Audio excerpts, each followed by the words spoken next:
দিল্লির সিংহাসনের শেষ হিন্দু রাজা পৃথ্বীরাজ চৌহান, মানে এক কিংবদন্তি নাম। আজকের আলোচনাটা তাকেই নিয়ে। হ্যাঁ, পৃথ্বীরাজ চৌহান ইতিহাস আর লোকগাথা মিলিয়ে এক দারুণ চরিত্র। আমরা মূলত পৃথ্বীরাজ চৌহান দিল্লি রক্ষার শেষ যোদ্ধা বইটার কিছু অংশ থেকে কথা বলবো, মানে তার জীবন, তার উত্থান, আর অবশ্যই মোহাম্মদ ঘোরির সাথে তার সে বিখ্যাত সংঘাত। একদম সেটাই তো মূল ফোকাস হবে। আচ্ছা, শুরুটা করা যাক তার ছোটবেলা দিয়ে। হ্যাঁ, করা যাক। তার জন্ম তো আজমিরে 1166 খ্রিস্টাব্দে।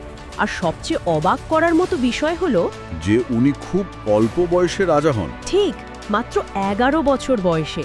মানে বাবাকে হারানোর পর তাকেই সিংহাসনে বসতে হয়। 11 বছর! ওই বয়সে তো রাজ্য শাসন দূরের কথা। কিন্তু উনি ছিলেন অসাধারণ। খুব দ্রুতই যুদ্ধ কৌশল, তীরন্দাজি, ঘোড়সাবাড়ি এসবে দক্ষ হয়ে ওঠেন। মানে তার বীরত্বের কথা তখন থেকেই ছড়াতে শুরু করে। তাহলে এত অল্প বয়সে এই বিশাল দায়িত্ব, মানে দিল্লি আর আজমিরের শাসক, নিশ্চয়ই তার পথটা সহজ ছিল না। একেবারেই না। তার শাসনকালটা ছিল আসলে নিরন্তর লড়াইয়ের। একদিকে প্রতিবেশী রাজ্যগুলো, আর অন্যদিকে পশ্চিমের ওই বড় শক্তিটা ঘোর সাম্রাজ্য আর তার শাসক মোহাম্মদ ঘোরি তখন বেশ উচ্চাকাঙ্ক্ষী হয়ে উঠেছেন। আর সেই চ্যালেঞ্জ থেকেই তো তরাইনের প্রথম যুদ্ধ, 1191 সাল। একদম, তরাইনের প্রথম যুদ্ধ। এটা পৃথ্বীরাজের জন্য একটা বিরাট জয় ছিল। কি হয়েছিল ঠিক সেখানে? তিনি তার রাজপুত মিত্রদের নিয়ে একসাথে ঘোরির বাহিনীকে একেবারে বুড়ি তরা হারিয়ে দেন। ঘোরি নিজে আহত হন আর কোনো মতে পালিয়ে বাঁচেন। বাহ, এই জয়ের পর তো তার ক্ষমতা আরও বেড়ে গিয়েছিল নিশ্চয়ই। অবশ্যই। উত্তর ভারতে তাকে তখন প্রায় অপ্রতিদ্বন্দ্বী মনে করা হচ্ছিল। কিন্তু এই সাফল্য তো বেশি দিন রইল না। পরের বছরই 1192 সালে ঘোরি আবার এলেন। হ্যাঁ, এবং এবার পরিস্থিতিটা পুরো উল্টে গেল। কেন? মানে ঘোরি কি আগের চেয়ে অনেক বেশি তৈরি হয়ে এসেছিলেন, নাকি অন্য কোনো কারণ ছিল? দুটোই বলা যায়। ঘোরি আগের হার থেকে শিক্ষা নিয়েছিলেন। তার বাহিনী এবার আরও বড় ছিল, আরও সুশৃঙ্খল। আর কিছু বর্ণনা মতে পৃথ্বীরাজের নিজের শিবিরেই সমস্যা ছিল। মানে কিছু রাজপুত প্রধানের অসহযোগিতা, কেউ কেউ বিশ্বাসঘাতকতার কথাও বলেন, যদিও এটা নিয়ে বিতর্ক আছে।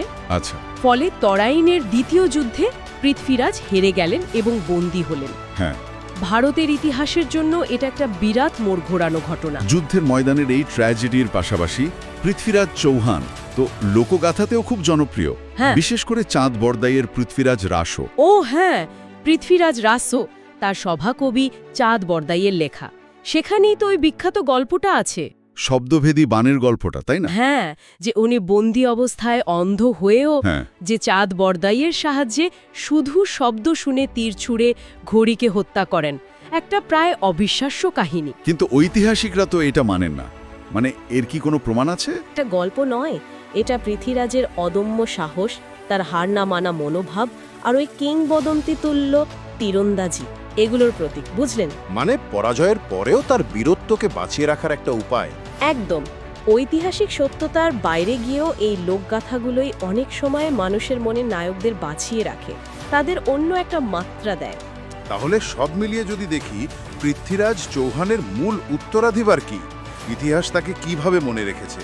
তাকে মূলত মনে রাখা হয় দিল্লির শেষ রাজপুত রাজা হিসেবে, যিনি বাইরের শক্তির বিরুদ্ধে সাহসের সাথে লড়াই করেছিলেন দিল্লিকে রক্ষা করার জন্য। তার প্রতিরোধ, তার বীরত্ব, এগুলোই কি মূল কথা? হ্যাঁ, তার সাহস আর প্রতিরোধের গল্পই তাকে কিংবদন্তিতে পরিণত করেছে। তিনি মধ্যযুগীয় ভারতের ওই সময়ের বীরত্ব আর সহনশীলতার একটা প্রতীক হয়ে উঠেছেন। একজন যোদ্ধা, একজন রাজা, আর শেষ পর্যন্ত সম্মানের এক প্রতীক। তার গল্পটা একই সঙ্গে দুঃখের, আবার শোভন আম্পিরানারও। নিঃসন্দেহে তার জীবনটা একদিকে যেমন ইতিহাসের একটা টার্নিং পয়েন্ট, তেমনি অন্যদিকে বীরত্ব আর আত্মত্যাগের এক চিরকালীন গল্প। আলোচনার শেষে এসে একটা প্রশ্ন মনে আসছে। এই যে পৃথ্বীরাজ চৌহানের মতো কিংবদন্তি চরিত্ররা, যাদের জীবনের অনেক ঘটনার হয়তো পাকা ঐতিহাসিক প্রমাণ নেই, কিন্তু তারা আজও আমাদের ইতিহাসবোধ, আমাদের বীরত্বের ধারণাকে এত গভীরভাবে প্রভাবিত করে চলেছেন, কিভাবে? এটা একটা দারুণ প্রশ্ন। হয়তো এখানেই লোকগাথার আসল শক্তি, তাই না? ইতিহাসের তথ্যের পাশাপাশি এই গল্পগুলো প্রজন্ম থেকে প্রজন্মে একটা জাতির স্মৃতি আর মূল্যবোধকে বয়ে নিয়ে যায়।